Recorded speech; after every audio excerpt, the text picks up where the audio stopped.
Gonzalo, veo las fotos que te hizo gente del equipo, también algunas que hiciste tú y pusiste en las redes sociales, y a mí esto me evocaba una película que hablaba de muchos siglos atrás y de esclavitud en Egipto, Los ladrillos también. Los 10 mandamientos, pues sí, no se me había ocurrido, pero es una realidad que, a pesar de que esa película habla de otra civilización, de siglo atrás, de otra época, esto es una realidad que está muy vigente hoy día en todo el mundo y en concreto en Perú. Esto ocurría a solo unos kilómetros de la capital de Lima y nos dejó estupefactos descubrir las condiciones en las que trabajaban y en las que vivían. Sobre todo porque Perú está en auge. Exacto, cuando nosotros fuimos a Perú fue porque queríamos establecer una serie de retratos multilaterales con diversos puntos, pero para hablar en concreto de una acción que estaba creciendo mucho.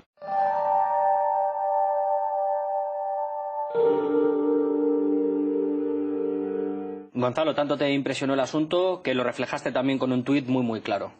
Obviamente hay trabajos que te marcan mucho más que otros y hay veces que Twitter sirve para eso, para reflejar un día, un tema, un sentimiento. Y por ejemplo este tuit que mencionas tiene mucha historia porque la realidad es que tuvo mucha contestación social, muchas réplicas, porque nos llamaba mucho la atención que en Perú todos se sorprendían de que estuviéramos tratando el tema de la esclavitud. Decían, pero aquí hay esclavos, pensábamos que eso era cosa de otro tiempo.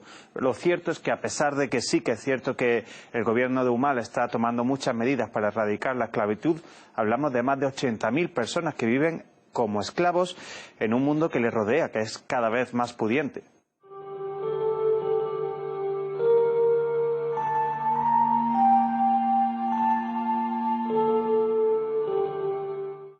Hablas de esclavitud moderna, pero ¿qué es eso? Esclavitud moderna, hay muchos índices sociales, psicológicos para medir lo que es la esclavitud moderna, pero yo creo que es mucho más explícito ver esto, ver la existencia de este hombre que estábamos viendo, que es Alejandro. Él se considera un esclavo y es definido como esclavo moderno porque su existencia consiste básicamente en trabajar. Todo su transcurrir vital es en torno al trabajo, que es crear ladrillos. Él nos explicaba cómo era su rutina mejor que nadie y sus palabras son bastante elocuentes. Sufrimos noche trabajando así, las 5, las 6 de la mañana, está haciendo frío. ¿Qué vamos a hacer? Tiene que trabajar. Se descansa, no ganamos ni un sueldo, nada. Alejandro, ¿considera usted que esto es como vivir como un esclavo? Claro, para vivir no, pues, trabajamos. No así no, ni un lote, no compramos nada, ni juntamos plata, nada. Para comer no me dio trabajo. Después de escuchar a Alejandro, me acuerdo perfectamente que no fueron ni mucho menos entrevistas fáciles de hacer. No se expresaban, no daban notoriedad a su realidad. Nosotros simplemente no queríamos reflejar nada pretencioso, simplemente como era su día a día. Pues ellos no paraban de quitarle hierro al asunto, respondían siempre con, no, aquí no pasa nada, esto es normal. ¿Pero estaban prohibidos por algo? Sí, con timidez y también con miedo. El miedo y la inseguridad estaban muy presentes. Tienes que tener en cuenta que todos estos sistemas de explotación que generan lo que conocemos como esclavos modernos están muy vinculados a la ilegalidad o a la alegalidad. ¿Os sentís vigilados? Por supuesto. Por ejemplo, durante la entrevista estábamos rodeados por más de 3 capataces que escuchaban atentamente qué preguntábamos y qué respondía Alejandro. Pero de todo lo que me dijo Alejandro me quedo con una cosa, es decir, decidimos apagar la cámara y hablar con él para que se relajara. Así que le pregunté, si tú tienes una lámpara del deseo, ¿qué le pedirías? Es una pregunta muy infantil. Pues Alejandro me pidió 2 horas más al día para poder descansar.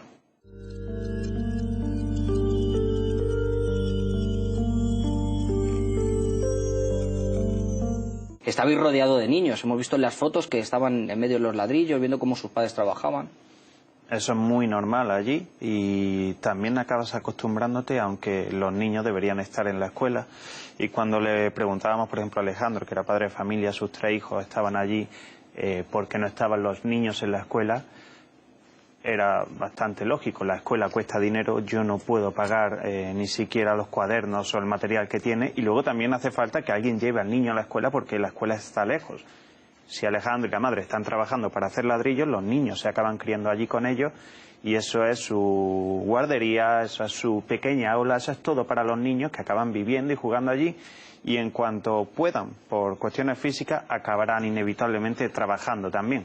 En torno a las ladrilleras ilegales se extienden barriadas como esta, que se extienden por la periferia de Lima. En ella viven miles de peruanos que proceden en su mayoría de las zonas rurales esquilmadas. Llegan a la ciudad buscando mayores perspectivas y acaban hacinados en lugares como este, que por ironía del destino se llama el paraíso de Huachipa. Ellos son la principal materia prima de la esclavitud.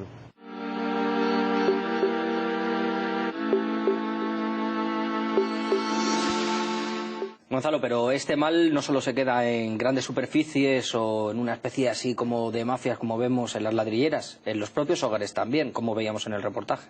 Muy normalizado está también el hecho de que las amas de casa sean esclavas.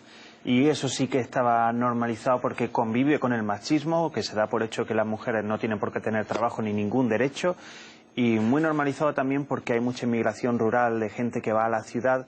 Muchas de nuestras hermanas trabajadoras del hogar han sido violadas, han salido embarazadas y han sido despedidas. Y muchas de nuestras hermanas trabajadoras del hogar trabajan todavía, a pesar que estamos en el siglo XXI, trabajan en calidad de semiesclavas.